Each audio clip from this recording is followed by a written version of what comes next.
country's fears could be put to rest if they proved untrue. Such a course of action is nothing more than common sense, and once the President took a personal interest in the matter, it was quickly discovered that Senator Keating's patently ridiculous charges were true. We all know that within a matter of days, with the United States on a worldwide military alert, President Kennedy went on nationwide television to tell Americans about the missiles and to demand that Russia remove them immediately. The Cuban Missile Crisis was upon us. A lot of Monday morning quarterbacking has been done in the years since. Many things have been debated, such as whether or not he was wise in not demanding on-site inspections of Cuba afterwards to guarantee that all the missiles were really gone. But regardless of any of these arguments, John Kennedy's courage in doing what he did was even greater than most Americans realize, for he was not only confronting the Soviet Union in a deadly showdown, but he was also double-crossing the Rockefeller interests, who had enabled him to become President in the first instance.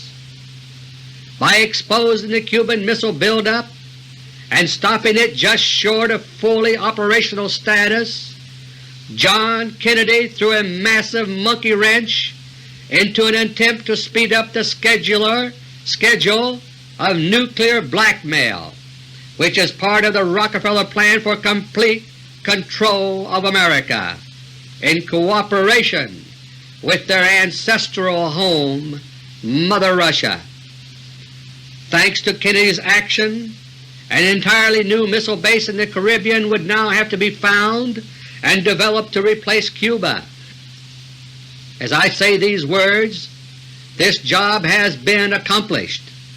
The Republic of Guyana, Guyana, a neighbor of Venezuela, has been turned into a complete police state by Forbes Burnham, who was put in office for that purpose by David Rockefeller.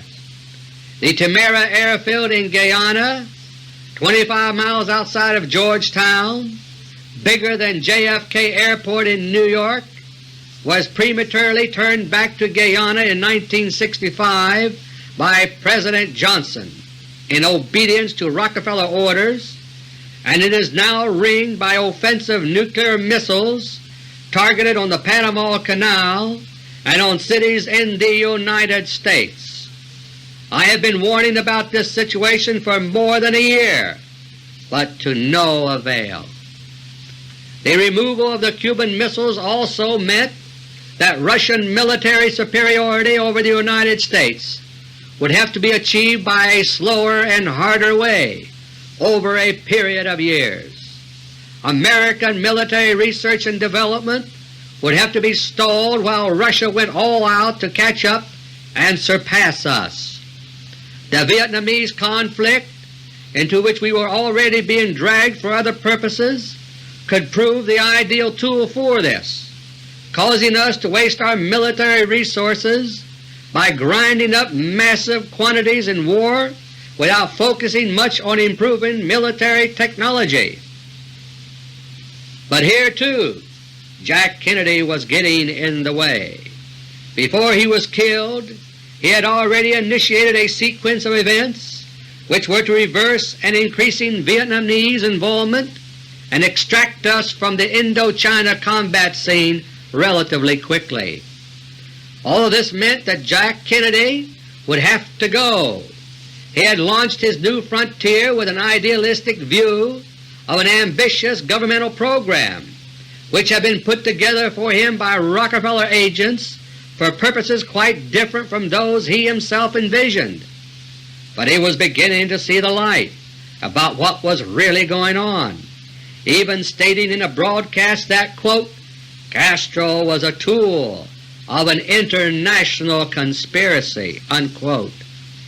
Had he been given the chance, he might in time have added up too many things correctly. For his great act of brave patriotism in the Cuban Missile Crisis, President John F. Kennedy thus became a marked man. Agents of the CIA which has been strictly a tool of the Rockefellers ever since it was started in 1947, arranged a series of possible assassination setups in 1963. As it happened, the one which was actually carried out was the one in Dallas. This brings us to how the assassination was actually carried out. Unfortunately, I know of no delicate way to discuss this aspect of the case, which is critically important. But contrary to the Rockefeller agents who dominate the United States government today, I remain convinced that the American people are not children, that we all want the truth, can handle it if it is given to us straight, and can sense when it is not being given to us. As you know, the Warren Commission concluded that Lee Harvey Oswald acted alone in killing President Kennedy. But this conclusion, which has been elaborately and vigorously defended by Gerald Ford, Walter Cronkite, and many other camp followers of the Rockefellers, rests on a premise that is a complete insult to the intelligence of every American. This premise is the so-called single bullet theory. According to this theory, my friends, which was the official judgment of the Warren Commission, a single bullet fired from a barely operable 20-year-old rifle by a poor, repeat poor, marksman named Oswald passed through President Kennedy, changed course, went through a car seat, struck Governor John Connally, smashed a rib or two, then smashed his wrist, then injured his leg, leaving behind fragments which Connally still carries in his body today, and then ended up in perfect laboratory specimen condition, completely undamaged except for the ballistic marks used to trace Oswald's gun. This single bullet theory is such nonsense that we would probably throw a mystery novel in the trash in disgust if it contained an episode so silly and amateurish. But this fairy tale was the only way that the Warren Commission could end up with their predetermined conclusion that Oswald acted alone, and that we should therefore put the idea of a conspiracy out of our minds. Of course, Oswald was not around to tell his side of the story, but never mind. A note was conveniently found which we were assured Oswald had written, explaining that he planned to kill President Kennedy. Well, my friends, that single bullet did not kill President Kennedy, nor did any other sniper's bullet. In fact, technical analysis of the famous Zapruder and Associated films, done secretly for me, reveals the President was murdered by means that were far more reliable than even the best sharpshooters. Before I tell you what did happen, based on my own information, let me review several facts which, to my knowledge, have until now never been explained satisfactorily. These facts are gruesome, but they have to be observed and analyzed objectively if the truth is to be known. Fact: before the fatal shot, President Kennedy had already been hit from behind by a shot which had caused him to lean slightly forward and face downward. Fact: he was then killed by a shot that literally blew the upper rear portion of his head off. Several square inches of skull was blown away. Fact: this fatal shot snapped his head and body violently backward and somewhat upward in his seat. Fact: debris from President Kennedy's head exploded to the rear, landing all over the left rear deck of the open-top limousine. Kennedy was sitting in the right rear seat. Fact: at the instant of the fatal shot, the Zapruder film shows what appears to be a rush of something a blast of some sort, into Kennedy's face from downward and in front of him from a position within the car. This has never been commented upon, to my knowledge, by TV commentators when the Zapruder film has been telecast. But watch for this blast from within the car. It's there. Fact: the presidential limousine in which the assassination occurred was dismantled and destroyed within 48 hours. This was a grossly illegal destruction of material evidence. Fact: pathologists and researchers who have recently been admitted to the National Archives report that the remains of President Kennedy's brain, another crucial piece of evidence, is strangely missing, misplaced, gone. Here now is my conclusion. Based on these facts plus technical opinions which have been provided to me confidentially, I challenge the United States government to prove me wrong.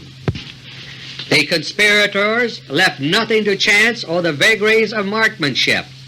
President Kennedy was killed by a device mounted inside the limousine and fired at him from point-blank range. The murder weapon was, of course, hidden, mounted inside the seat upholstery in front of the President. Based on the appearance of the blast in the Zapruder film, it's possible that the murder weapon was essentially an extremely sawed-off shotgun hidden in the seat upholstery ahead of him. But it appears much more likely that the blast was produced by what is known as a shaped charge in a special mounting. A shaped charge is a specially configured explosive device which essentially produces a focused explosion, that is, an explosion that mostly aims in one direction instead of going in all directions like a stick of dynamite. A shaped charge is what enables a bazooka to blast a Sherman tank out of action, and shaped charges come in many sizes, including some small enough to have been hidden easily in the Kennedy limousine. An advantage of the shaped charge from the conspirators' viewpoint is that contrary to a gun or shotgun, it would not produce a bullet or buckshot which might be found by someone in the vicinity and cause undesirable questions to be asked. The only problem with the shaped charge would be its noise. Such a bang would tend to attract the attention of others in the car. However, the conspirators knew that Jackie Kennedy would be too distraught and preoccupied with Jack himself after the blast to have such details register, and the driver of the car would also be preoccupied with the urgent business of trying to maneuver out of the ambush. But that still left Governor John Connally riding in the front seat ahead of the President. The sound of the shaped charge could be expected to attract his attention, even if it was muffled and partially lost in the confusion of gunshots from snipers. The possibility existed that Connally alone might be able to detect that some sort of device had been fired just behind him inside the car. Therefore, John Connally was a specific target in the ambush along with Kennedy. He was not, as has often been supposed, merely the victim of a stray bullet, much less the victim of a bullet that had first struck Kennedy as alleged by the Warren Commission. Connally was potentially the single most dangerous witness to the assassination, so it was imperative that he be incapacitated or killed outright. It did not really matter whether Connally was killed or just seriously injured, so long as his ability to observe events clearly was ruined. This they of course accomplished. Thus multiple sharpshooters were firing at the motorcade for several purposes as it passed through Dealey Plaza. First, they were to create an ambush environment, a distraction, so that the murder blast from within the car would not be recognized for what it was. Second, they were to shoot Governor Connally. merely as a third priority